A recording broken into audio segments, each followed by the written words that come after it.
my beautiful ducks, and welcome to another video on my channel.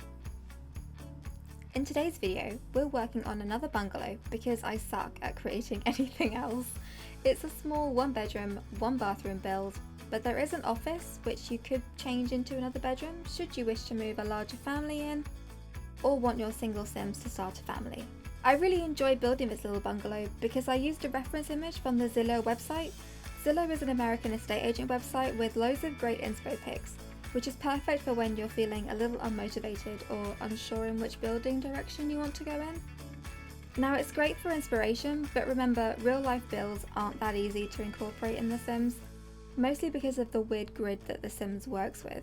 So in reality, the walls are probably half a square grid in The Sims, if that makes sense. Like, if we could use half grid wall pieces, like with placing windows and doors, we'd be more able to make lifelike builds of The Sims. But seeing as that's not really an option, I did the best I could.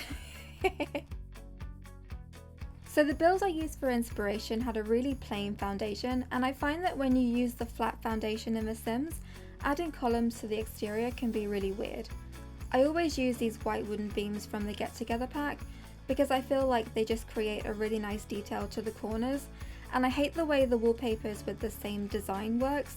Like, for example, if your wall comes out by 2 squares, the wall covering automatically adds the corner piece, but if it's only 1 square, it doesn't. I miss the wall coverings from The Sims 3, where you could add the corner piece as a separate wall covering for the corner, but we have to work with what we have in The Sims 4. Anyways, annoyingly, when I placed these columns at the corners, they looked so weird not properly connecting to the foundation, but I found a little hack around this. I used Twisted Mexie's tool mod to lower the columns into the ground. Then with the column selected, press the bracket key to raise the column height to size it up towards the roof.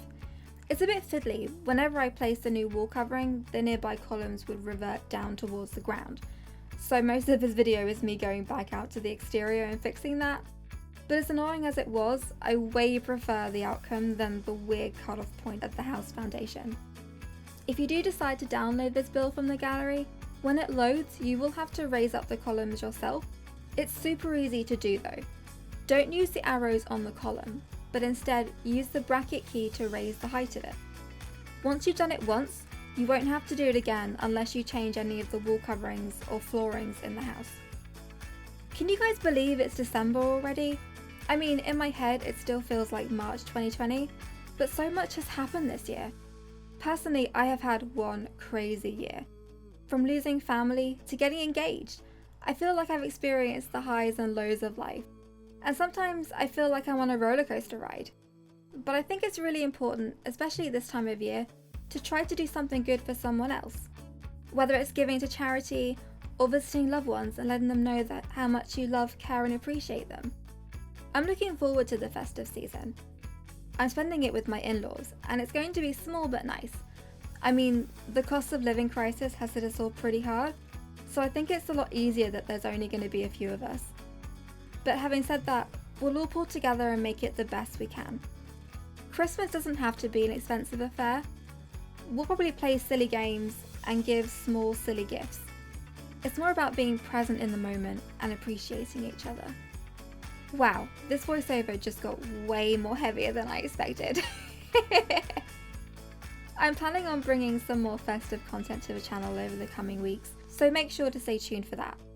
Also, if you have any suggestions for videos or build ideas, definitely tweet me or send me a DM on Instagram. You can find me on both platforms under the username laursimming. As always, this build is on the gallery. Search for my EA ID, which is laursimming. It is CC free and thoroughly playtested. I really hope you enjoyed this video. Be sure to like, comment and subscribe if you want to see more of my content.